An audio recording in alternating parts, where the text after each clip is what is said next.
কোটা বিরোধী আন্দোলন যখন বৈষম্য বিরোধী আন্দোলনের রূপ নেয় সেই থেকেই ছাত্র জনতার আন্দোলনে উত্তাল ছিল রংপুর মহানগরী। আন্দোলন দমনে পুলিশের পাশাপাশি সশস্ত্র হামলা চালায় ছাত্রলীগ, যুবলীগ সহ আওয়ামী ক্যাডাররা। প্রতিরোধ গড়ে তুললে পুলিশের গুলিতে প্রাণ হারান ৬ জন। এছাড়া আহত হয় শতাধিক। ১ বছর পেরিয়ে গেলেও এ হত্যাকাণ্ডের মূল আসামিরা এখনও অধরা। অভিযোগ রয়েছে, মামলার তদন্তের নামে চলছে টালবাহানা। রংপুর বিভাগীয় প্রতিনিধি লিয়াকত আলী বাদলের তথ্য ও আলী হায়দার রনির ছবিতে দেখুন ডেস্ক রিপোর্ট। বৈষম্য বিরোধী আন্দোলন অসহযোগ আন্দোলনের রূপ নিলে ২০২৪ সালের ১৬ জুলাই রংপুর বেগম রোকেয়া বিশ্ববিদ্যালয়ের শিক্ষার্থী আবু সাইদকে প্রকাশ্যে গুলি করে হত্যা করে পুলিশ। বুক পেতে মৃত্যুকে আলিঙ্গনের এই দৃশ্য দেশ বিদেশে সামাজিক যোগাযোগ মাধ্যমে ভাইরাল হলে অগ্নিগর্ভে রূপ নেয় আন্দোলন। ক্ষমতা হারানোর শঙ্কায় দমনপীড়ন জোরদার করে আওয়ামী ক্যাডাররা। ১৯ জুলাই দুপুরে ছাত্র জনতার বিশাল বিক্ষোভ মিছিল রংপুর সিটি বাজারে আসলে আওয়ামী লীগের ক্যাডাররা দেশি বিদেশি অস্ত্র নিয়ে দফায় দফায় হামলা চালায়। হাজারো ছাত্র জনতার প্রতিরোধের মুখে পিছু হটে আওয়ামী সন্ত্রাসীরা।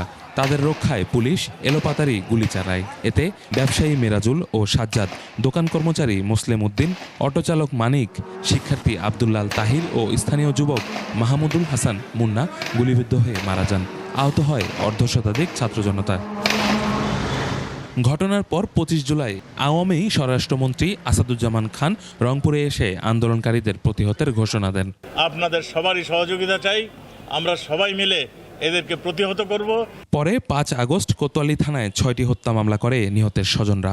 মামলায় পুলিশ কমিশনার, ডিআইজি, বিভাগীয় কমিশনার, পুলিশ সুপার ও আওয়ামী লীগের নেতাকর্মী সহ ২,৬৩৬ জনকে আসামি করা হয়। ১ বছর পার হলেও সাবেক সমাজ কল্যাণ মন্ত্রী নুরুজ্জামান আহমেদ, সংসদ সদস্য আফতাব আহমেদ ও আওয়ামী লীগ নেতা তুষারকান্তি মণ্ডল সহ বিভিন্ন পর্যায়ের ১২৫ জনকে গ্রেপ্তার করা হয়। কিন্তু এ তালিকায় নেই পুলিশের কেউ।